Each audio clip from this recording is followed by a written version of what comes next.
I remember the different locations when Inspire was meeting in person. I remember four that come to mind over the time I was at the very first service when Reverend Jennifer Hadley was doing it, and then when Jesse and Jennifer were doing it, and it's just been an amazing journey. I really have a lot of deep love and regard for this community from different, like I said, different locations, different people showing up. I remember very well when you came into the community, Jasmine. So it's really beautiful to be able to be here to celebrate together, to celebrate the presence of love. And here we are, right here in the middle of downtown Zoom on the platform of the world called the internet. So it's really amazing when you think about how much, technology, what it has given us over these years, So I want to thank Reverend Amina. Again, I want to thank Garrick and the team for inviting me here to be here this morning. How are you guys doing this morning? Good, good. I hope good. And hopefully something that can be shared today will be beneficial. When Reverend Amina gave me the theme of the month, it was celebrating love. And we've already been doing that this morning. Jasmine has been sharing it. Dorian just gave it. We're all in this thing called Love Together. So we're just going to continue in that field. And, when we're in this month of love where we are celebrating, we're celebrating what? Love and loving kindness towards ourselves, our significant others, those we care about. And again, we're also celebrating Black History Month, where we get to focus our attention on the countless ways that people of African descent, African Americans and Africans all over the world have contributed to our individual and collective lives on the planet. So it's a wonderful time to be. Yes, it is. I have so much appreciation, especially because I have a shero right in my own family, a real one, a really wonderful being that I call my wife, who has been the great teacher of my life, and I'm so grateful that she's here this morning. As we, because of technology, are able to be here together 2,000 miles apart. And I have to be honest with you, I got the topic for today on the 15th. I woke up with it because I had a dream the day before that was very deep and profound, and it was kind of an out-of-body dream.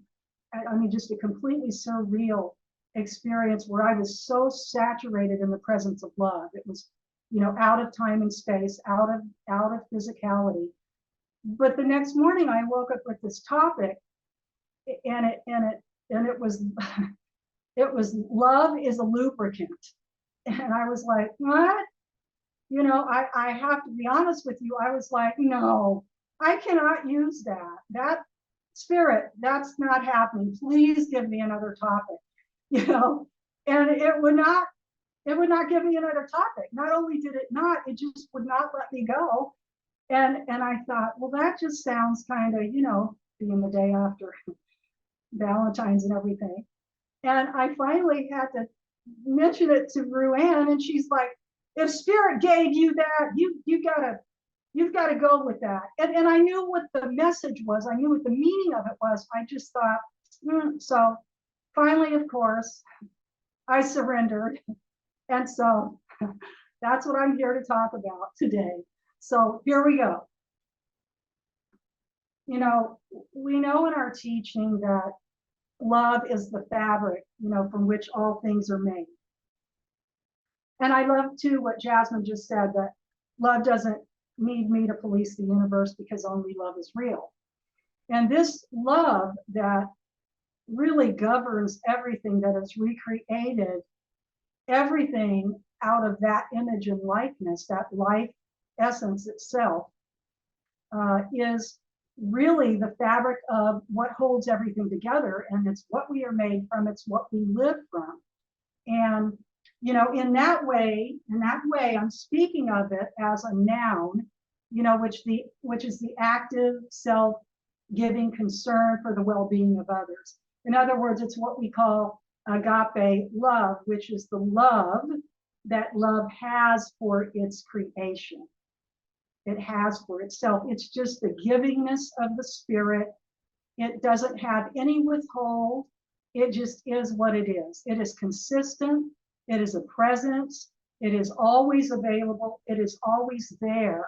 And it is really the only game in town. It is the I don't want to use the term ruling, but yes, governing body through law. You know, love is the law. And so we know that when we are, you know, even though that is a noun, the currency of it that we share in our flesh shoots is a verb. It must be active. It must be active. That's why I loved it. Also, what Jasmine talked about, I'm just going to love bomb you guys today. I'm like, there it is right there. Nothing more to say. So, you know, it's a universal language that it pierces any seeming difference, you know. And to illustrate this, I mean, each of us every single day, we participate in this language of love, and it's active. And you know, if you think about people who don't speak the same language, like I don't speak cat or dog or bird, although I can chirp and bark and meow and all of that. I don't speak Swahili or German or that, but I know that other beings can feel love from me, from you, and vice versa, right? It's that invisible language, because again, it's what we're made from. And so love is a lubricant that allows us to hear with our hearts. It is the great translator.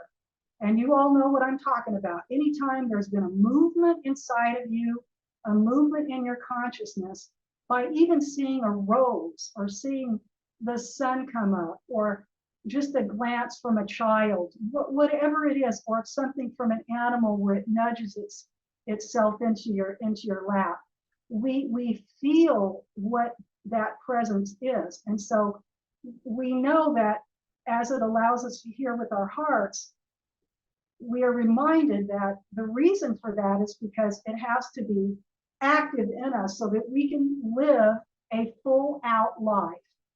We can live a life of love and service and excellence, and we can continue to progress, because after all, we feel better, we think better, we do better, we act better, all of it when we open ourselves up to giving and receiving and sharing love, you know. And in particular, I think the gifts and the talents that are unique to us.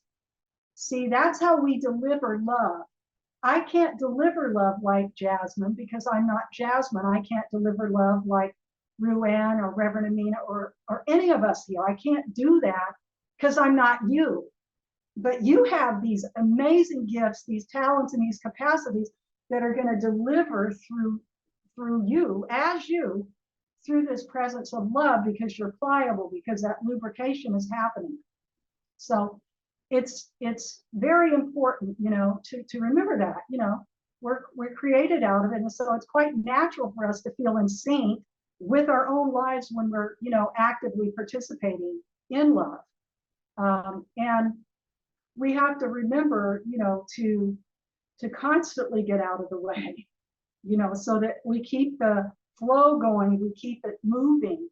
You know, Rand gave me a beautiful analogy yesterday just about how sometimes bolts get rusty, you know, when you're trying to put it's rusty. And that's kind of what it can happen in our own consciousness. We have to keep things moving. We have to keep things loose and pliable. And so if you think about a time, you know, you were doing something like an activity or a task, and you think you're not doing it correctly, right?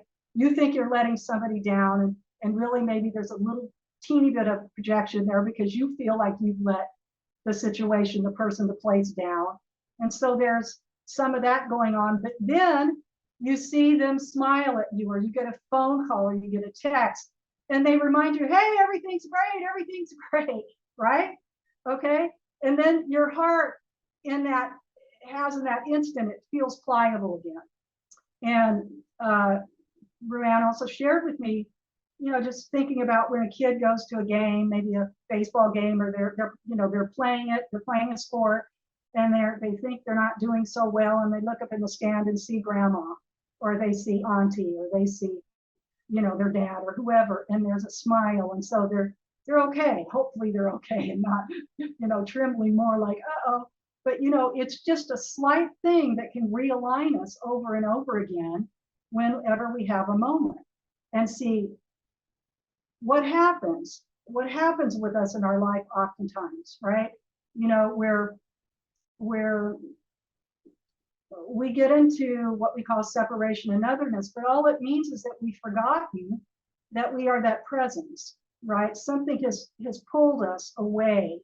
We have fallen asleep, or there are different things that happen in our lives, circumstances, situations, and it takes us out of that feeling tone, and then we feel a little bit heavier, we feel a little bit more constricted, because we have forgotten that we are really pliable, we're that thing, and we have challenge that way. And of course, we go off into a faraway land in our consciousness. Of course, that's what happens. And again, the flow of life can seem restricted and difficult during these times, when we're unaware or asleep, or even when we're willful, things can become challenging. Why? Because stagnation appears, right? So our job is to, how do we keep that, pliability, that lubrication?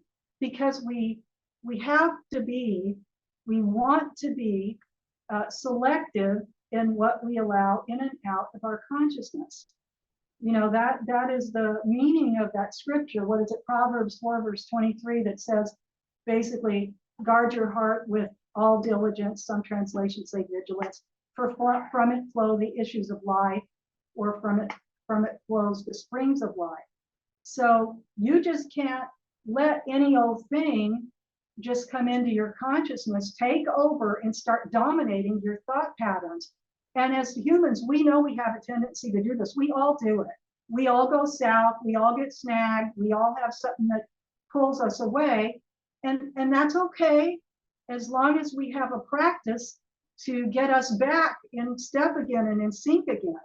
Because as one of my teachers said, the mind is a meaning-making machine, and it'll just make up stuff and spin out of control and whatever. So we want to remember that we have to, and you could substitute the word for guard or protect, but it means to use wisdom and discernment over what goes in, because if that thing that goes in starts to take over and dominate and spin out of control, and then it says, for from it flow the issues of life. Whose life? Your life and my life.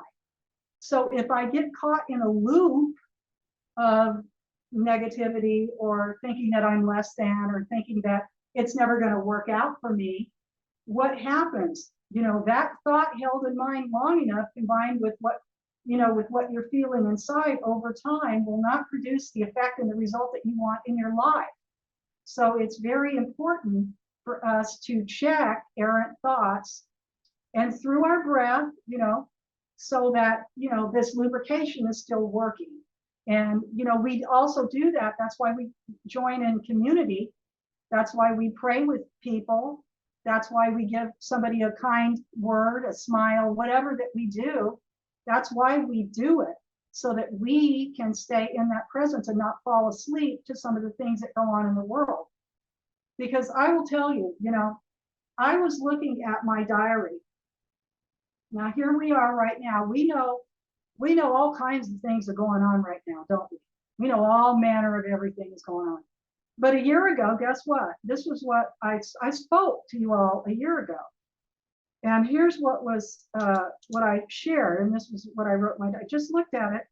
There are hate crimes against the LGBTQIA family, legislation that attempts to put us back into the closet. This, I think, don't say gay, and the book banning and all that, violence against people of color, shootings running rampant. And last year, they said that on the 25th, which is today, It was a day that white supremacists designated as a national day of hate. This was last year. Fast forward to this year, you know.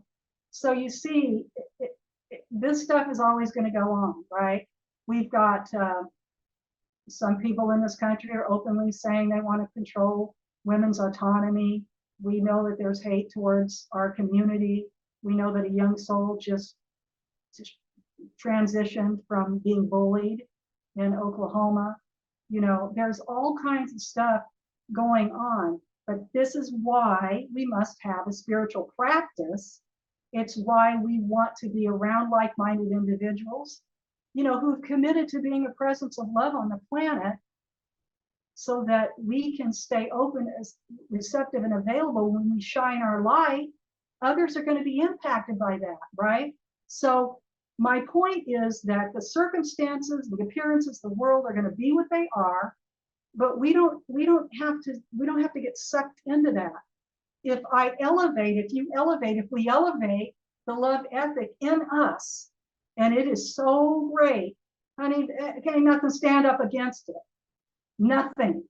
And so it's really, really important. You know, our work/play is to develop and live from the relationship with the presence of love in all circumstances and situations, right?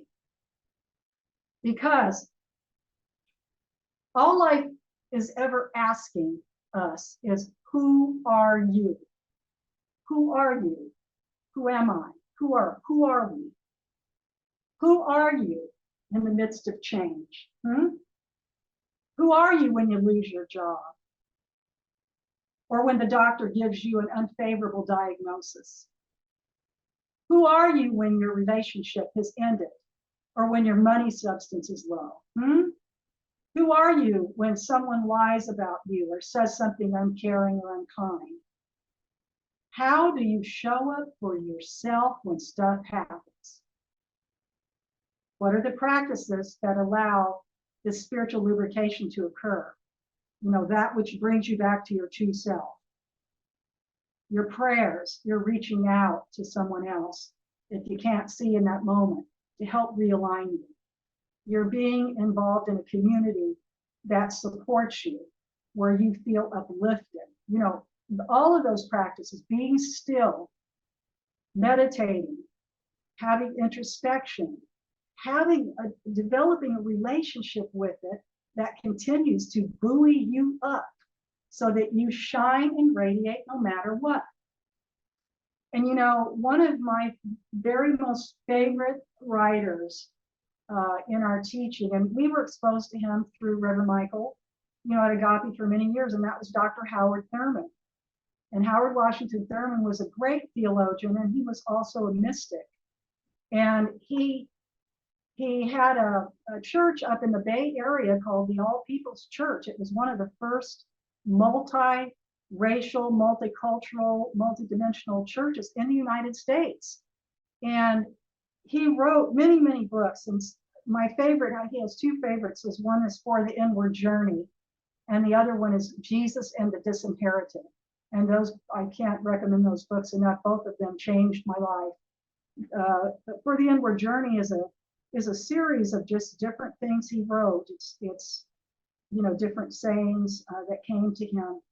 And you know, I was thinking about this in relationship to what we're talking about today, in developing this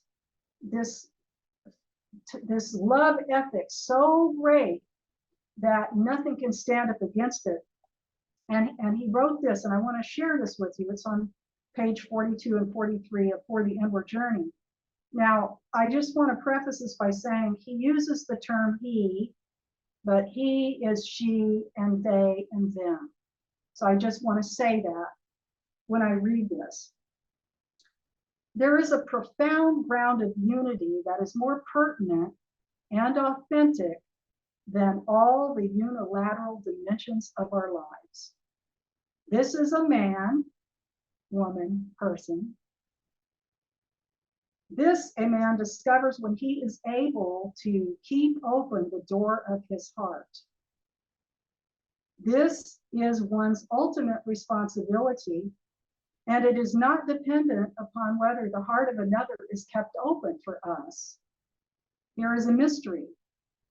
If sweeping through the door of my heart, there moves continually a genuine love for you, it bypasses all your hate and all your indifference and gets through to you at your center. You are powerless to do anything about it. You may keep alive in devious ways the fires of your bitter heart, but they cannot get through to me.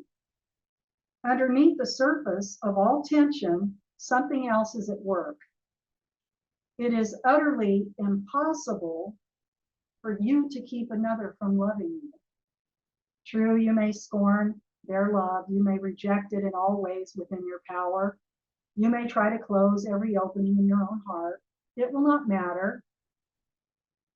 This is no easy sentimentality, but it is the very essence of the vitality of all being. The word that love is stronger than hate and goes beyond death is the great disclosure to one who has found that when we keep open the door of our heart, it matters not how many doors are closed against us. Isn't that powerful? That is what Jesus the Christ did. It was where he lived from. That is where he resided. His love was so lubricated, people's hearts melted in his presence. That's why he left such an indelible imprint, and others. He's not the only one. And that is what we get to do. That is what we get to do. Because our love ethic, and you know, they can throw darts at you and hate on you all they want, but you know what? When you're walking in that, because you're just going to love them anyway. Because why? You know what it is. You have a relationship with it. It animates you. It moves you. It drives you. So you're not even focused on whatever they're throwing out at you. You're thinking about, you know what? I'm going to love you anyway, and mean it. And you just keep on going. And so that's our work, play. That's what we get to do. And we've got to do it if we're going to get the benefits. Because this world is in need of us, you know, right here and right now at this time in human history. We're all here together. We came in at a certain time, right? We came in at a certain time. Jasmine just said came in what, 1960? We're here. And so we're here for a purpose and a reason. We're not just here willy-nilly out of happenstance. We are a conscious, beneficial presence representing the presence of love, the divine nature of all it is. And we're here to give something. And, you know, I'm partial, but I think our community has a very high love ethic. I think the LGBTQIA has, because we have a sensitivity, we have a development of compassion, we forgive, we have a good amount of lubrication going on, we're pliable, but we still fall prey to our own stuff. We go south, but we take it back through the breath, we take it back through our spiritual practices, we take it back by being together and having these types of interactions with one another so that we can remind each other that there's something bigger than that circumstance that you're going through. And I am here to tell you, you can do it. We can do it. I can do it. Because others have done it. Jesus did it. There's others that have done it. I mean, Howard Thurman, if you read anything, Jesus and the Disinherited is one of the great books ever written. This man, I mean, it was either his mother or his grandmother was a slave, and Dr. Thurman passed on a long time ago. He was already in his 50s or 60s, in the early 60s. But what he wrote about, like, the message of Jesus, who Jesus was for, you know, who he stood with, it is so profound and so powerful. So because of lives like his life and others, Dr. King and others, who remind us that, yes, we can overcome and come over. We don't have to deny what's going on and happening in our lives. And by the way, we shouldn't do that. We're not here to live from false positivity. We are not here to just do the smiley face when our hearts are broken and we're suffering and we're going through challenge. We're not here to do that. Please don't do that, because we don't want to have bypass, because what's going to happen when you put on the phony smiley face and you're out there doing this, but your heart, there's stuff going on in your life. So we don't want to do that, but we want to know that there's something bigger, that what I get to do is work on myself enough play with myself enough, love myself enough, affirm myself enough every day so that I can be a beneficial presence anyway. And, you know, we go through our process with that. We are allowed to grieve, and we should when we need to. We are allowed to have our heart completely broken, which is actually, believe it or not, a good space, because when you come from that, when you rise up out of the ashes like the phoenix, you have something, you know, every little thing that you go through. You know, I say it like, you know, not stripes, but you all understand what I'm saying. You get a wing, your angels get their wings, you get a stripe every time you overcome one of these things. And that's what we get to do. And if we can do it, other people can do it. So it's really, really important. And one of the other things that I so appreciate, this is a great book, you guys. Any of you that are struggling today, you're struggling out there, you've got stuff going on. There is a book written by a gay man called Big Love. Hope you can all see this. It's called Big Love, The Power of Living with a Wide Open Heart. And this guy, this book's not that old. I think it came out in like 2017. And I don't even have, I mean, it's an amazing book, but in the sleeve of the book, this is what he writes. What happens when you fully commit yourself to love? Endless good, insists Scott Stable, who found out that by overcoming plenty of bad. His parents were murdered when he was 14. 9 years later, his brother died of a heroin overdose. Soon after that, Scott joined a cult that dominated his life for 13 years before he summoned the courage to walk away. In Big Love, his insightful and refreshingly honest collection of personal essays, he relates these profound experiences as well as everyday struggles and triumphs in ways that are universally applicable, uplifting, and laugh out loud funny. Whether silencing shame, rebounding after failure, or moving forward despite fears, Scott shares hard-won insights that constantly return readers to love both towards themselves and others. You see, so anybody that has gone through something, Scott, I'm just going to interrupt, Scott, S-C-O-T-T, Stables, S-T-A-B-I-L-E is the author. Anybody that has gone through something, and you all have, we all have, it's just different in each of our lives, have developed some skills, have developed some gifts, some talents and capacities as a result of you choosing to allow your heart to be lubricated, to choose to keep it open and keep it pliable anyway, no matter what. And even like, as I said, even in the midst of difficulty and pain, we get to go through that. We get to feel the full scope of that while still being that place of love. Because after all, if you have a challenge and you're really struggling and you've reached out to a dear friend who's praying with you and you feel a shift and a movement in consciousness, you see, you are moving out of where you were into this place. And then you get to offer that to somebody else. We're just sharing. That's all we're ever doing. We're just sharing what we know and what we've learned.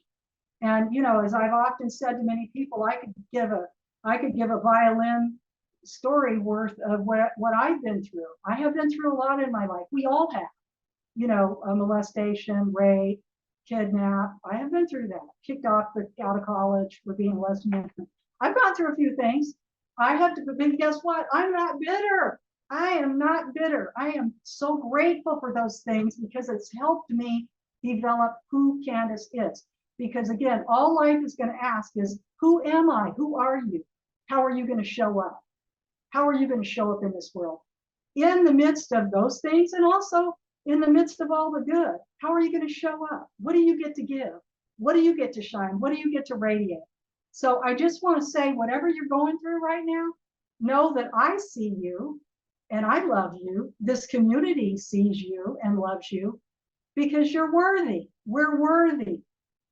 We deserve love, and we get to give love because it's who we are. So we just want to stay strong. We want to take our place with a boldness in this world. Because here's the thing, what radiance do you want to leave?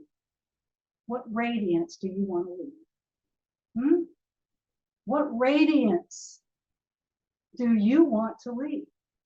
You're here to do that, and you can, and you will, and you are.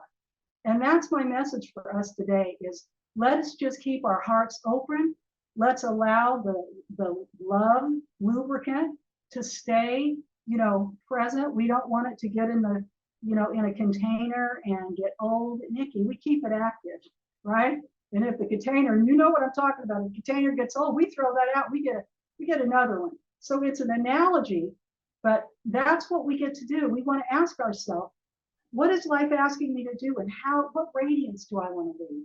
And I'm telling you, you are all so beautiful and so wonderful and so amazing. And you're here to do great things, and you are. So that's what I want to share with you this morning. And that's it. I love you all.